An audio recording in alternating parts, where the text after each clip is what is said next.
देखो जी, हमारे बहुत सारे दोस्त पूछते हैं कि भाई उत्तराखंड आने का क्या तरीका है, उत्तराखंड में घूमने का क्या तरीका है, गवर्नमेंट की क्या पॉलिसी है, क्या रूल है आजकल के हिसाब से। तो आज हम डिस्कस करेंगे, ज़्यादा लंबा चौड़ा डिस्कस नहीं करेंगे, थोड़ा सा डिस्कस करेंगे, आपको बस अंदाज़ा हो जाएगा। सबसे पहले हम बात करेंगे बेसिक रूल की। सबसे पहला बेसिक रूल क्या है? बेसिक रूल है कि आप चाहे उत्तराखंड में आ रहे हो अदर स्टेट से, या उत्तराखंड के अंदर एक ज़िले से दूसरे ज़िले में जा रहे हो, तो आपको ऑनलाइन रजिस्ट्रेशन करना पड़ेगा। ऑनलाइन रजिस्ट्रेशन का लिंक हम डिस्क्रिप्शन में दे देंगे या फिर यहाँ पे लिखा हुआ है। आप जो इस पर क्लिक करके ऑनलाइन रजिस्ट्रेशन जरूर कर लो, चाहे आप दूसरे स्टेट से आ रहे हो या फिर एक ज़िले से दूसरे ज़िले में जा रहे हो उत्तराखंड के अंदर। जो दूसरे स्टेट से आने वाले लोग हैं उनके लिए 7 दिन तक होटल में रुकना जरूरी है। 7 दिन की होटल की बुकिंग करनी जरूरी है। और अगर आप किसी वजह से 7 दिन की होटल की बुकिंग नहीं कर सकते, टाइम की वजह से आपके पास टाइम नहीं है, तो आपको ICMR द्वारा ऑथराइज्ड किसी भी लैब से RT-PCR टेस्ट, कोरोना का कोई टेस्ट होता है, उसकी निगेटिव रिपोर्ट लानी है। तो स्टेट में एंट्री के टाइम पे वो 72 घंटे से ज़्यादा पुरानी नहीं होनी चाहिए। बस इतने से रूल है। पहला रूल, आपको ऑनलाइन रजिस्ट्रेशन करना जरूरी है। दूसरा रूल है, आपको होटल की 7 दिन तक होटल की बुकिंग करनी जरूरी है। अगर होटल की बुकिंग नहीं कर सकते तो फिर कोरोना की निगेटिव रिपोर्ट जो 72 घंटे से ज़्यादा पुरानी ना हो वो लानी जरूरी है। होटल की बुकिंग की रसीद या फिर कोरोना की निगेटिव रिपोर्ट, इन दोनों में से कोई एक चीज़ रजिस्ट्रेशन करते टाइम, ऑनलाइन रजिस्ट्रेशन करते टाइम आपको अपलोड भी करनी पड़ेगी। और इन दोनों में से कोई एक चीज़ स्टेट में एंट्री के टाइम पे आपको पुलिस को दिखानी भी पड़ेगी। दूसरी चीज़, अगर आपने होटल में 7 दिन की बुकिंग करा रखी है तो आपको होटल से बाहर निकलने की या किसी पब्लिक प्लेस में जाने की अनुमति नहीं है जब तक कि आपके 7 दिन पूरे नहीं हो जाते हैं। 7 दिन के बाद होटल मैनेजमेंट आपको एक सर्टिफिकेट देगा। उस सर्टिफिकेट के बेस पे आप पूरे स्टेट में कहीं पे भी घूम सकते हो। बहुत सारे दोस्त हमारे 4 धाम जाना चाहते हैं। 4 धाम का रूल ये है कि 4 धाम की एक साइट है, वो साइट भी हम डिस्क्रिप्शन में उसका लिंक दे देंगे। आप उस पर जाके वहाँ पे अलग से रजिस्ट्रेशन करना पड़ेगा।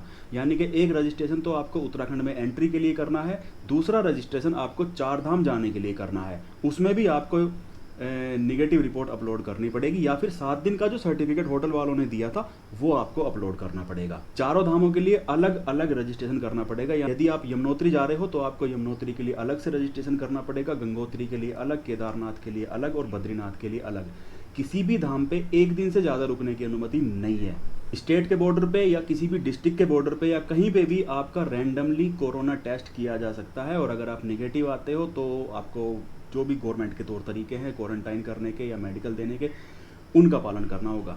इसके अलावा एक तीसरी चीज़ है, आपको आरोग्य सेतु ऐप भी अपने मोबाइल में इंस्टॉल करके रखना पड़ेगा। ये बातें थी टूरिस्टों के लिए।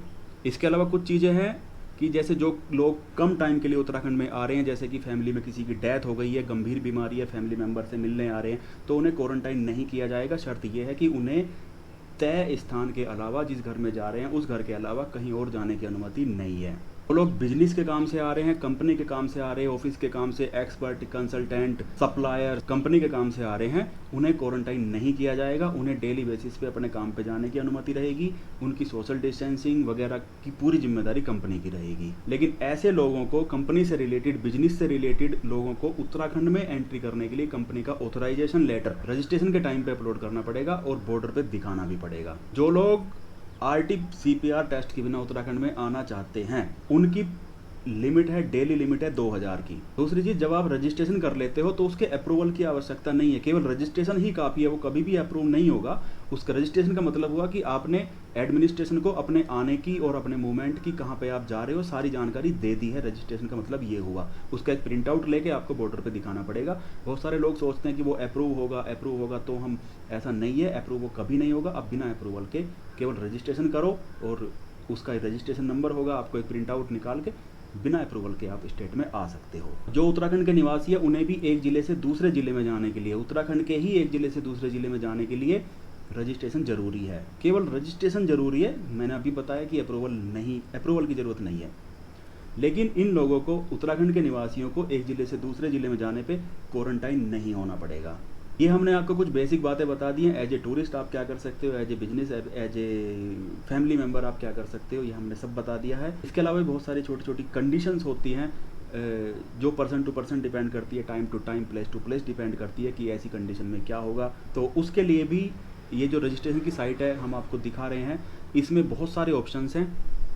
इसमें एक ऑप्शन है all government officers, business travellers, family, personal reason, short visit up to 7 days, government, PSU, निगम, गवर्नमेंट सोसाइटी एम्प्लॉयज़, और ये सब बहुत सारे ऑप्शंस हैं। Industry, private sector, organisation, migrant coming to home, migrants returning to other state, performing last rites, family member से मिलना है, टूरिस्ट। तो ये बहुत सारे ऑप्शंस हैं और आपको कौन सा ऑप्शन ज़्यादा सूट करेगा वो आप इसमें देख के इसी हिसाब से रजिस्ट्रेशन कर सकते हो। रजिस्ट्रेशन करना बहुत ज़रूरी है। चलिए ठीक है, उत्तराखंड में घूमने से रिलेटेड आपकी बहुत सारी समस्याओं का, बहुत सारे सवालों का जवाब मिल गया होगा। अगर अभी भी कोई सवाल है तो कमेंट करके ज़रूर बताना, हम अगली वीडियो में उसका जवाब देंगे या फिर रिप्लाई करके उसका जवाब देंगे।